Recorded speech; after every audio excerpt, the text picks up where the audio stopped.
Hey, how's it going, YouTube? This is the Ex-Jehovah Roberto speaking. Welcome to a video of mine. If it's your first time, I appreciate you stopping by and seeing what's the video all about. And thank you if you're a second time around viewer and you've been checking out all my videos and seeing what I have to say and keeping up with what's going on with me and what I'm putting out there. Thank you, and I appreciate you, and thank you for your support. Let me start off with my little traditional shout outs. And before I go into my traditional shout out, let me first start off this time with all you Jehovah's Witnesses that are really thinking it through and contemplating on making that move of exiting the Jehovah's Witness religion. I want to give you a shout out. I want to give you faded Jehovah's Witnesses and inactive witnesses shout outs, because all that I have mentioned there, no matter which one you pertains to you, I personally have the real hope that your time will come at the right time when you can say that you have finally made your exit and you have left left out of the religion, the JW religion, and you will be also an ex-JW as well. So big shout out to you guys, and thank you for your support. And I really hope that, whatever I say in my videos, that I connect with you, I touch on something that's relatable to you. Because look, at the end of the day, that's my whole goal. My whole goal is to relate to people who I was that person at one point in time. That was my situation. I'm here to relate to you. I'm here to make you comfortable and understanding that, you're not the only one. And with that, I also want to give a big shout out to the whole XJW community. What's up? Listen, in life, you got to learn how to smile and you got to be happy. That's a very, very valuable lesson I've learned in my life. And not only with learning that, but my wife has helped me to really come to appreciate that. Maybe not now, but in the future, I'll come out with a video on some specifics and details of my background, where I come from, where I grew up, and all the other stuff. Saving the best for last. But I'll tell you this: my personal life story, like my background, where I come from, my wife was one of them, is like the main pillar in my life that has helped me really, really practice being happy. She's really helped me learn to develop my smile and smile more. Let me tell you, it makes such a whole lot of a difference, and let me tell you, my wife is different, and not to, just while I'm touching on the subject, it's not going to be all about my wife, but a little bit, but and I'm a married man, so, but she's the type of person that when she's nervous, she smiles. She's that type of person. She's the smiling type of a person to me. She's quicker to smile faster than I am. So, but she has rubbed off on me, and it's good. It's a great thing to have, especially with dealing with people. Anyway, pushing that along on the side. Today, I invite you to my living room, so to speak. Today, I'm going to do things a little different in this video. Because in this video, it's going to specifically allow me not to be myself, because I'm always myself. I'm always being who I am in every video. I can't say that. But in this video, it will allow me to actually recount some JW stories. There's some some little stories that I have that I felt that I just wanted to share with you, and just wanted to throw it out there. So this video is me recounting my experience as a Jehovah's Witness, my stories, the stories that I've come across, and the experience and that whole experience, something like that. You know what I'm saying? Maybe I didn't say it right, but you know what I'm saying. At the end of the day, it's my stories, my experience, same thing. Anyway, let's get into it. So there's a few things that had me, let me tell you something. I could look back. You see, let me say this. In life, there's nothing we should live that we should not live life with regret. I'm sure you heard of that. There's mistakes we're gonna make, but you cannot hold on to things that you're gonna regret for the rest of your life. I look at my closed chapter as a Jehovah's Witness, a good run. I made the best of my time there, even though, despite everything, I was a trooper in that religion, because let me tell you, what I'm gonna tell you now, there's a few things that had me raise my eyebrow and ask myself, wow, it's interesting. And for the things that I've come across in the JW days of mine, and I still stuck around.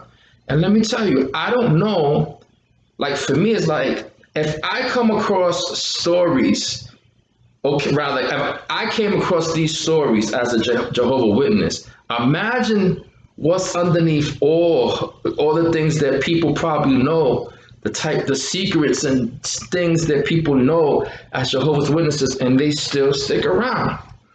Now, I'm not condoning alcoholic behavior, but kind of makes sense why people grab a bottle, because a lot of crazy, insane things is going on in the Jehovah Witness religion. You can definitely relate if you one or if you've been one. But I recall a situation where it was crazy. There was this brother that I was man, this brother he was an old timer, and he was one of them old time witnesses that kind of like was stuck in his way and set up on how he did things.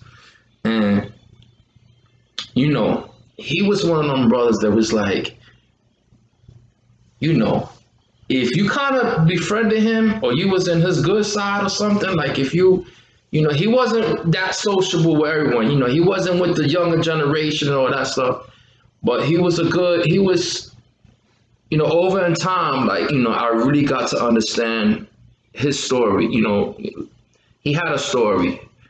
And let me tell you, I've always gravitated to older people, because whether you was a Jehovah's Witness or not, whether I was one or not, older people got a lot of knowledge, if not wisdom, And so I've always had a respect for older people.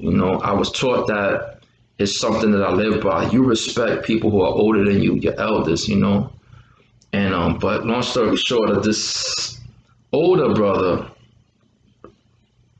we go out to the ministry, and this brother was, we was chopping it up, we was talking, because you have to find time to spend your time when it's kind of quiet, nobody's at the door.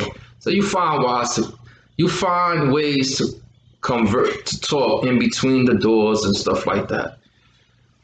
So this one particular day, we was chopping it up, we was talking, and then the subject came about where it came about, like, basically trust, like, because me and him was married men, and I was on some, like, how I don't really trust too many dudes, how I was like really protective of my wife, my lady, my woman, and I didn't even really care if he was like a worldly man or Jehovah Witness brother at the time, or man, I didn't care. I didn't trust nobody. My way of thinking, a man is a man at the end of the day. You know what I'm saying? So, but then he started laughing, and we was talking about that. He said, you're right. And I was like, oh, okay. So finally, someone had kind of like, yeah, I didn't have to elaborate too much with him. Plus he was older. He was like, I don't know, he got me by a good 30 years or something, 30, 35 years. He's way older. He was like, well, you have reason to be. And I'm like, yeah, I know. And I didn't first catch on what he was saying. And he was like, because, you got certain brothers that do certain things. And I was like, certain brothers that do certain things? I said, what do you mean? He was like, yeah, well, you got those type of brothers that's in certain congregations. And I was like, I'm like, well, what do like, I asked him, like, what do you mean? What type of brothers? I don't know what a down low brother, I don't know, so he's like, no, and then he was funny. He was like, well, you got them too, but he was like, he wasn't talking about them. He was talking about, you have brothers who were elders, which is if you're not a Jehovah Witness and you're watching this, an elder brother in the Jehovah Witness congregation is someone who has position, who has rank, someone who has some type of authority, say so in that religion. So this elder, excuse me. So this brother was telling me that there was an elder who he had came that he had heard of and knew of, and that brother who was the elder was using his authority to go and talk to other sisters, and the sisters that was in his congregation happened to be married.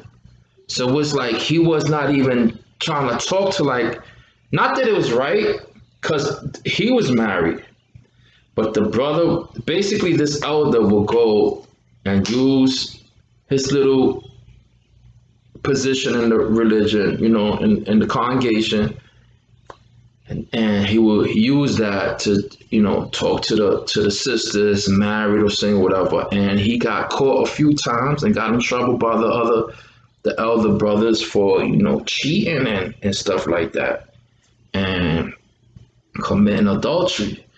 And I was like, wow, I was like, that's crazy. I was like, now, I could have said, you know what? Yo, I'm gone, because if someone talks to my wife, it's a problem.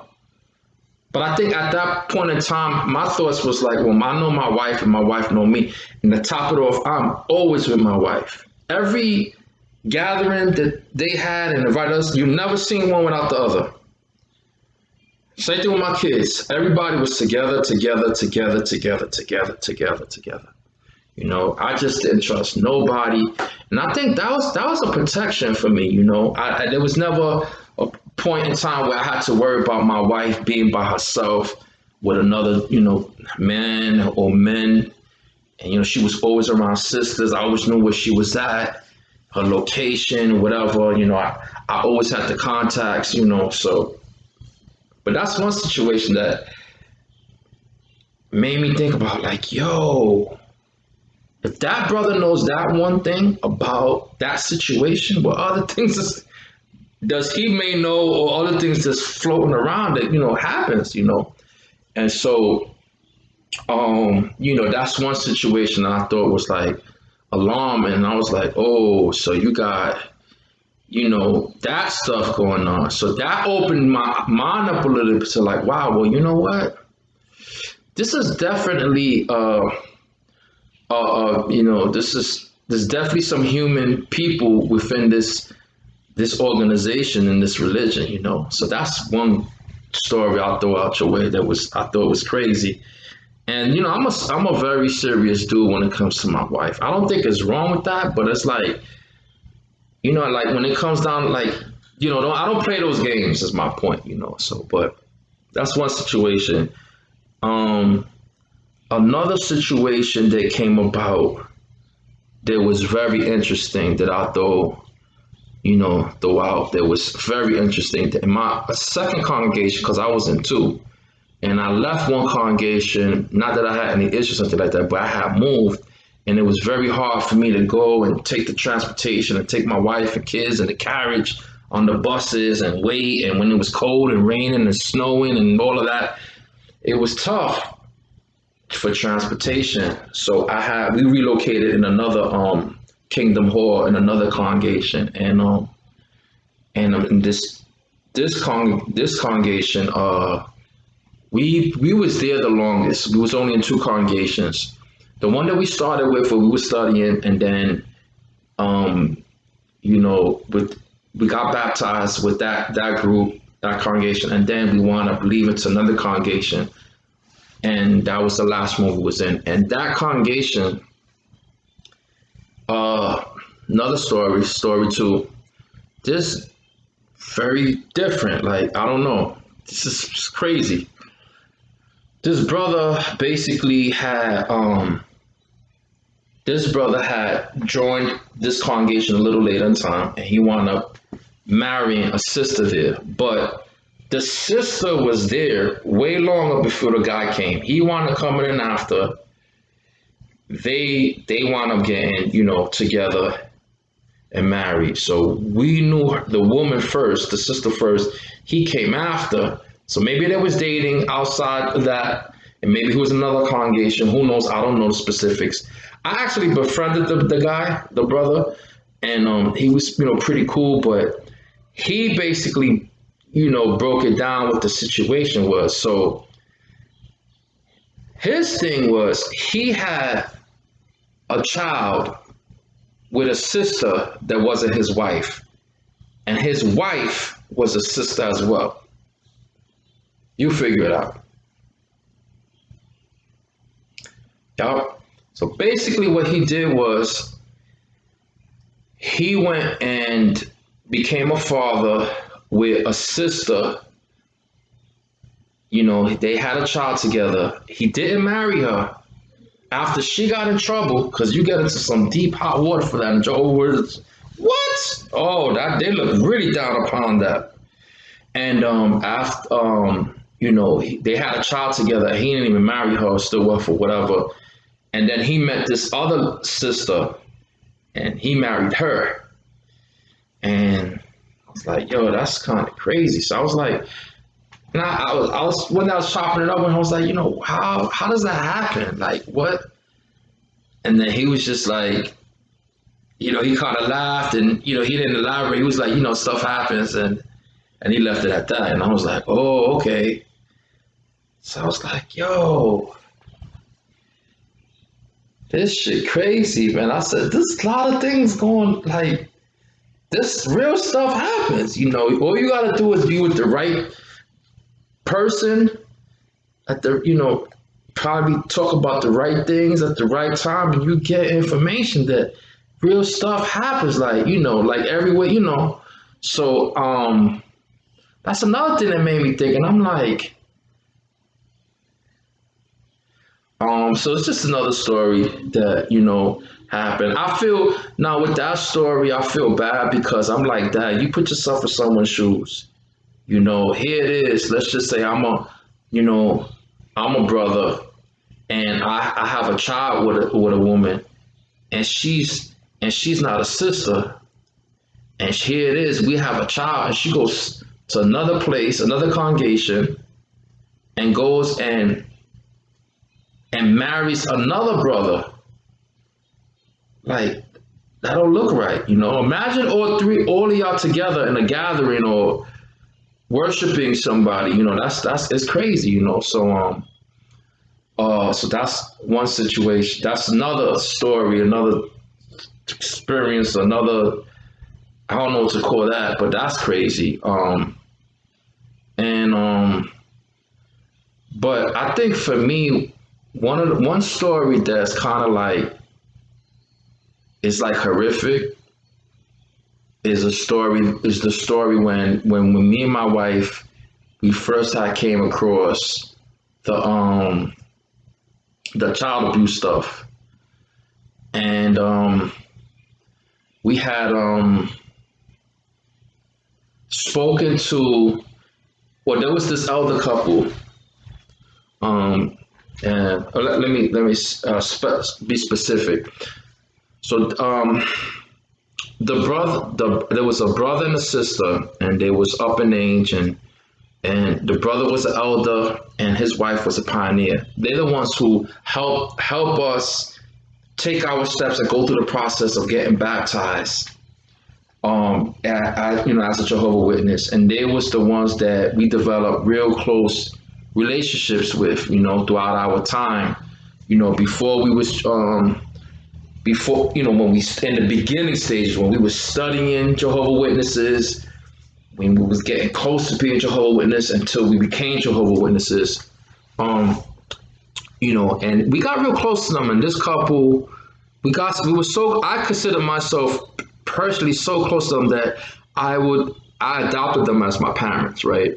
It was close to my wife and my family. Knew my kids. I knew their kids.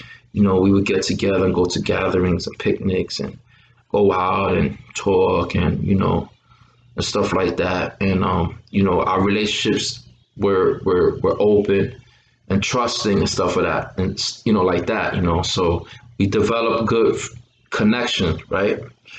And but around the time where God had basically revealed to us some of the shenanigans with the child abuse, and that's point in time, they was the first go-to people for us to go to. And I went and we went to their home and we sat and we spoke to them about all our feelings and our concerns about the child abuse situations that's happening, in our religion back then, as we worded it. And interestingly, my the brother didn't really speak too much about anything with child abuse or anything. He was pretty much quiet. But his wife, on the other hand, she did share a pretty horrific story that I'll share with you now. I hate to talk about it, but it's a real story that happened. And basically, she recounted a story where her son, who was at Bethel at the time, had told her, had told her about a situation that happened at Bethel, where these two Bethel brothers shared the same apartment, and one Bethel brother went and he went to, they shared the same place, and every day they will eat and talk and stuff like that, and have dinner, and just they was close because they lived in the same apartment in the Bethel building in Queens. I mean, in Queens, in downtown Brooklyn, New York City. So it makes sense that they're gonna have some type of communication going, right? So every day though, there was a habit that wound up being a developed habit came about between the two, where one brother will always give one brother a cup of tea. And now, mind you, that brother who would take the tea was just simply thinking, well, this is my brother. He's just, he didn't think nothing of it. Long story short on that brother who used to always take the tea from that brother who used to make it for him before he went to bed, one day he went to the doctor. And when he went to the doctor said, listen, come to find out, are you using like any type of protection when you're being intimate?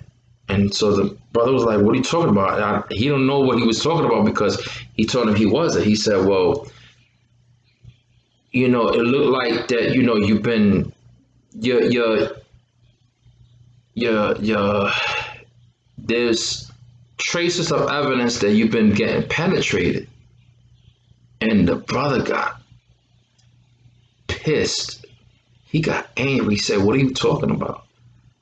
I'm not with no one. I'm not. And he said, but there's evidence that you're getting penetrated, that it's physical signs and penetration, showing that You've been getting it basically, you know?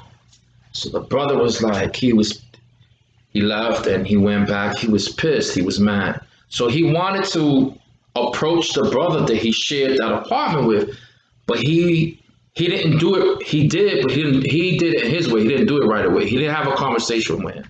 He went and he said, he went home like regular, like the same.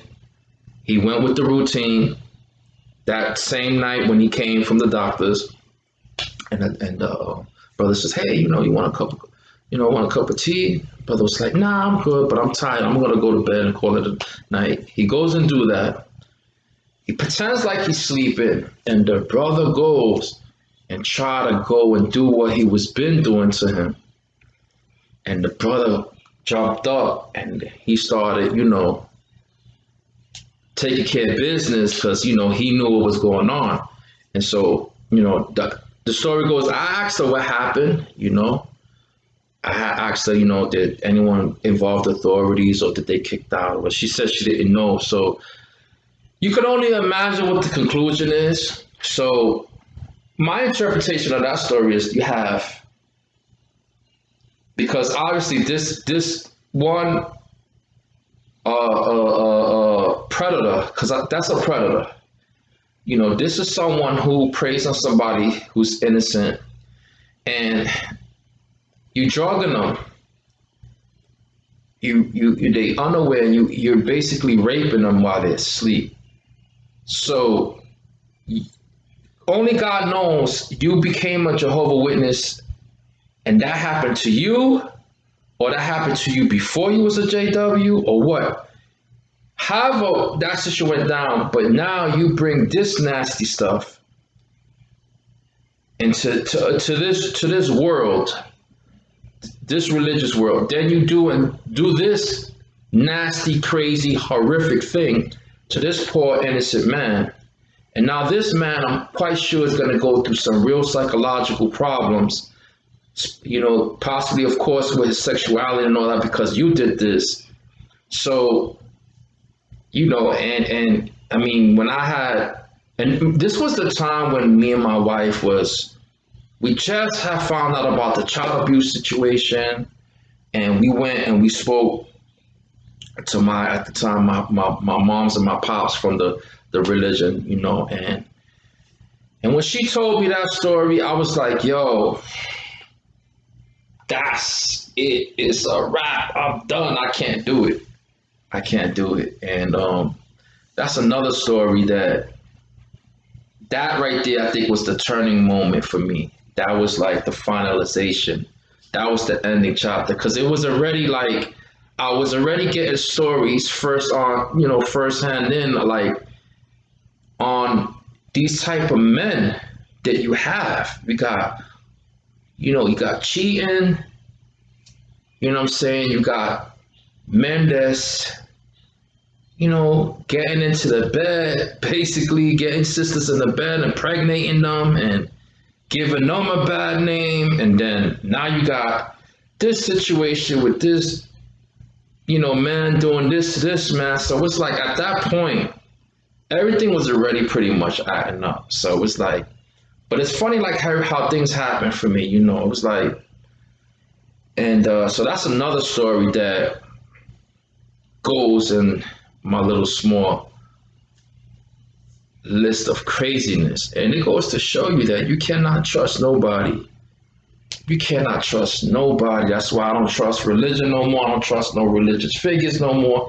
Now, let me tell you, I'm not saying that every person is the same way, they're the same exact thing. I'm not saying that. But what I'm saying is the trust is not there. I ain't going to be able to do it. I'm so happy that I left out of there. I got two beautiful girls. I'd go crazy. I just something I couldn't even think about it, But well, I'm about to wrap up. But before I do, I'm gonna leave one last little story with you. And this right here was a situation where, then again, me and my wife, and this was also around that time where the child abuse we had discovered the child abuse situation that was going on in our religion, and we was kind of like speaking to our close circle of people, and we had spoke to a sister. This was actually the sister that was studying with my wife when she was my girlfriend. So we kind of go way back, all of us. She was the first sister that we got kind of really actually got close to before even the older Jehovah Witness couple, and who helped us get baptized. So we went and linked up with her, and we try to fill out the situation with her and let her know our feelings, our thoughts, and our concerns with the whole situation. And long story short, and it was very interesting. But this situation with her put the cherry on top of everything. It sealed the deal because she told us, she was like, well, she told me, she was like, well, she knew of someone that had went through something that was very, very bad, a bad experience that happened to her. She didn't elaborate or got specific, but she said something real bad happened to her that she had to deal with and learn to deal with. And it was very, very hard. She didn't specify, but it was very, very hard. But, she was getting over it. And, and I was like, oh, really? And, I'm looking at her like, she said, oh, she went through somebody. She was like, yeah. She's like, someone she knew. And, she's having a hard time to get over her situation too. Like, oh, wow. So I said, so this was the thing. She didn't specify what it was, but what I gathered from that, what she was telling me, what I interpret from her energy is her basically telling me kind of like someone had something happened along the lines of, to the effect maybe it could have been some type of abuse, possibly, or sexual assault, within the congregation or whatever, and that person had basically is. And but my whole point of that, her whole thing was, and I'm like, because I had asked, I was like, well, what do you do for that? That friend is your loved one and the close one. Like, that hurts you. How do you deal with that? How do you relate to that? That was my thing. Because if it was somebody close to me and I knew there's something very bad happened to them, it doesn't necessarily have to be something sexual, which is bad. Like someone went to the extent of actually doing a sexual assault, like with the Bethel, those Bethel, guys with that situation. But it could be maybe violence, a violent thing, or something close to that nature, or whatever the case may be. Like, I don't want to, if you're close to me, I don't want to be hopeless and just know about it. I want to try to help you do something about it. I mean, I don't know if it's me, if I'm wrong or whatever, but it's my way of thinking. But it's like, that's just me. If you care for someone, you want to see them get better, but you want, either justice done or you want to do what you can to help them. If people has harmed them, you want to bring that to light so that way they won't harm them no more or anybody else, right? That's the right thing to do. To me, straight up, that's the right thing to do, But her response was this, and this really had me like, her response had me so disgusted that I tried my best not to show how I felt about it. Her response to whatever was going on with her friend that she didn't really specify about was prayer. She comes out and says, well, you know what? All you could do is, what can you do? You can't do much but pray. Like, I was like, I had one of these, like, oh. She said, oh, yeah, all you could do is just pray to Jehovah about it, and just wait on Jehovah and let him deal with it. I'm like, okay. I was like, yo, okay. I was like, so the answer is for your friend and anyone is you pray wait for Jehovah and wait for him to deal with it. See how he handles it. I'm like, what? I said, no. I said, Jehovah, God, Jesus, everybody well knows who know me very closely knows that I am not built that way. I'm in no shape or form built that way. I can't wait. And so, once I heard that, to me, that day, that reflected how the whole Watchtower organization, the whole Jehovah's Witness religion, how every other Jehovah Witnesses, every Jehovah Witness thought. Their thinking process was you're almost like a sitting duck. You pray and you wait on Jehovah. And I'm like, but and that's what I said. But are you supposed to pray on Jehovah and wait on Jehovah for everything? Think about it. Come on, you can't. Listen, God gave us a heart to feel and a brain and a mind to think, and use our common sense and our brains and our logic. So once I was like, oh, this religion is gone. God. No, I'm just playing. Nah, but anyway, listen, I just thank you for hanging out with me, really, honestly. I appreciate it. I just wanted to just share some experiences and some stories of stuff that happened in my little journey with the Jehovah's Witness religion. Just that way, none of it is funny at all. It's dead serious. But who knows? Hopefully this information will land in the right hands. This video lands, right in front of the right set of eyes. Maybe person who's curious, they want to know, the whole moral of this story, despite just me conversating, let you know real life story. Situations that happened and things that were said to me and my wife, like this, face to face, eye to eye conversation. This is basically to enlighten you, you know what I'm saying? To know that, you cannot trust what you see. Pretty faces with smiles is not something to trust. You cannot trust that, So, if you, take it as a warning, So the Jehovah Witness religion is definitely very deceptive. You got to be careful, So anyway, this is my time. I'm wrapping up. Thank you so much for hanging out with me for a whole practically 40 minutes. This is just me, just throwing out some info on these crazy ass Jehovah Witnesses, and I'm thankful I left out with my sanity. And before I wrap up, I want to wish you nothing but happiness, nothing but health, and nothing but peace. Till my next video. Later.